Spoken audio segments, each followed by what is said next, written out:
Hello everyone, welcome back to part 4 of What If Izuku was a wendigo. So yeah guys, let's continue on with this. So yeah, we start off where we last left off. Izuku has a bad feeling as he starts walking towards the stairway, ignoring what 13 and Aizawa are telling him to wait. Izuku then looks to the ground below him as he then says, "They're here." A door opens as villains start appearing.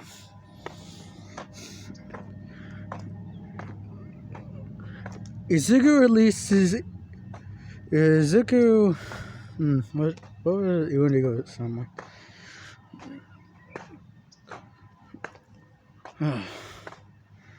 Basically, think of a deer. Think of a moose. A deer. Think of a moose and a deer. Combine those vocal cords, and then deepen the sound and slow it down, but to the point it still sounds like it's going fast. Then you got it. So yeah, Izuku gives him a screech as he runs down there and starts attacking the villains. Izuku does what he can to protect his friends.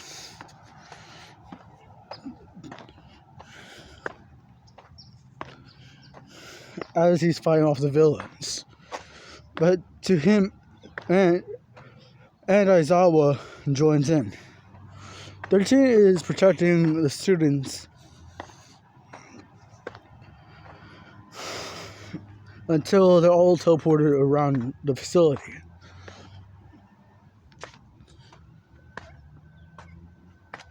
Izuku stands up to a full 15 feet and looks at some villains that are wanting to fight him. Mainly one with a strength quirk. So yeah. The guy throws his fist, but Izuku grabs him. And after a bit of a struggle, the guy starts feeling overpowered as he looks into Izuku's eyes. Fear is the only thing he hears. Before Izuku takes a big chunk out of the guy, taking off, eating his head.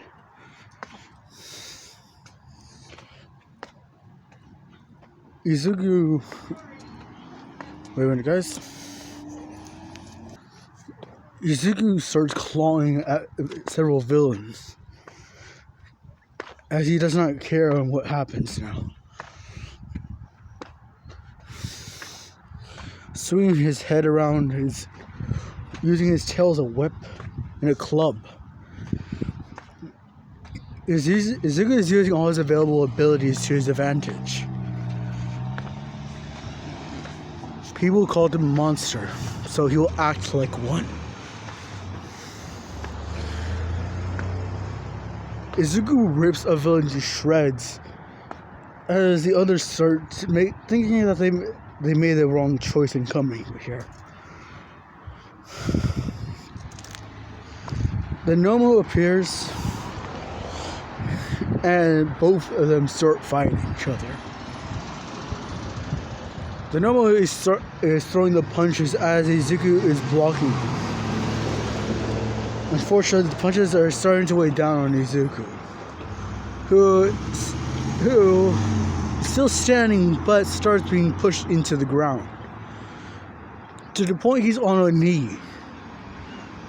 But unfortunately, that's all the Nomo's going to get out of Izuku. Izuku digs his claws into the Nomu's skin as he starts trying to break the punches. But the power that the Nomu is putting, the amount of force the Nomu is pushing down on Izuku causes a prayer to form under Izuku. Shit. Yes. Being strong. I'm monstrous. Izuku finally breaks the punches and bites on the Nomu's head. Well, bites on the Nomu's back, goes to opens his mouth and chomps onto it. Taking it in the chest, taking it from the side of the neck to the chest, as the Nomu does the same.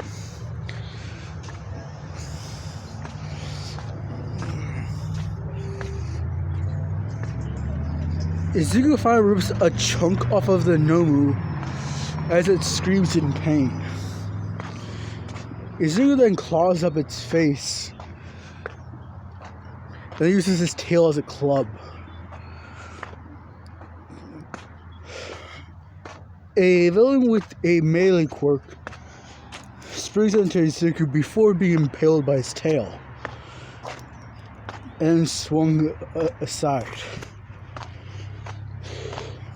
Izuku clenches up his fist and starts punching into the Nomu. The force of Izuku's punches are strong enough to start making craters under them.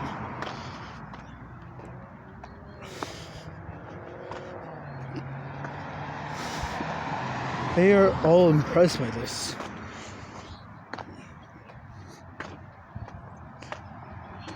But Izuku then hears his friends need help. Izuku goes to the water area and jumps in. But unfortunately, Izuku cannot swim up. So he's on his own for now. Izuku is attacked by an aquatic villain before Izuku rips him off, ripping out a chunk of his own body. Izuku pulls off the villain's head as the other aquatic villains are seeing this.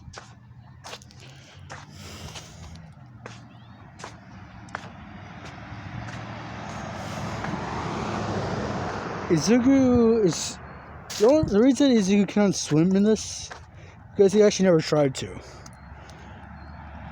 His arms and legs are too long. So yeah, and he's basically a hollowed out skeleton. So basically he's being pulled under.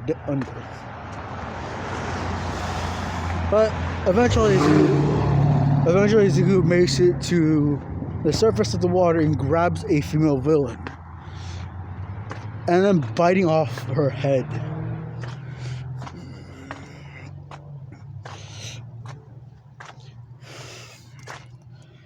Izuku doggy paddles to the boat and climbs in, only needing to grab onto the walls of the ship and then swing his body over.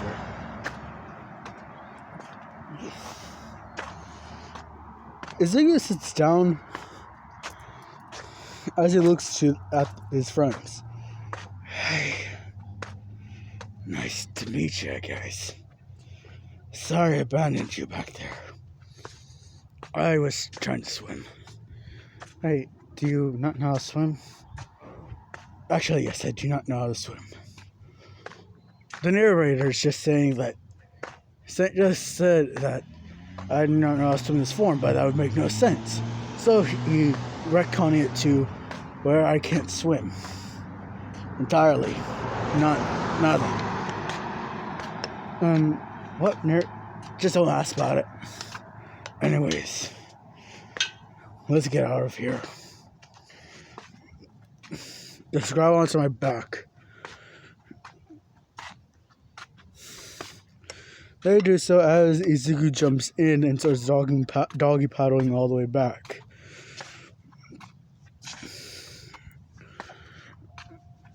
Izuku makes it to the shore as Shigaraki is starting to fight. It starts to fight Aizawa. Izuku looks towards this and gets up.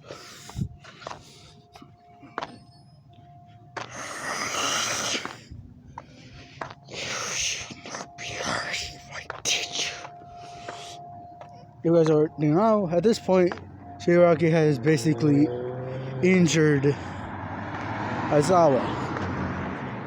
And the Nomoho is finally healed and beat the crap out of Aizawa like he did in the canon. So yeah. Oops, sorry about that. So yeah. Shigaraki runs at Izuku before being grabbed by his arms. Izuku saw what Shigaraki did to Aizawa. And he's making sure that his touch stays away from him. Izuku pops Shigaraki's arm out of its socket and then uses Shigaraki to slam into the Nomu. And then throw Shigaraki away as he starts kicking the Nomu's head before killing it.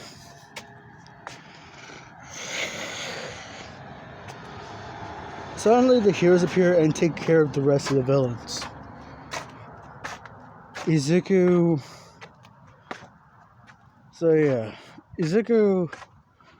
makes a getaway due to all the carnage he's caused. Izuku goes into hiding for the week before school starts again, because there's an ongoing investigation about if this was even legal. But thanks to UA, they were able to get a good lawyer, and Izuku got all charges off of him.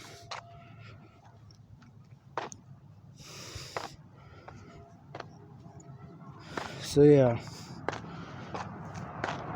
Izuku was able to go back to school the following week, and yeah. So yeah, Izuku is tired as he sits in his desk. Aizawa tells him that they can go and train for another week as school's gonna be off due to the attack. They can do whatever they want, but he wants them to train due to the fact the sports festival is coming up. Everyone nods as they leave. Izuku walks home alone that night as he is ignoring what the voice in his head is telling him. He doesn't want to eat anymore. He saw what his friends saw him that day. Their faces were still like that.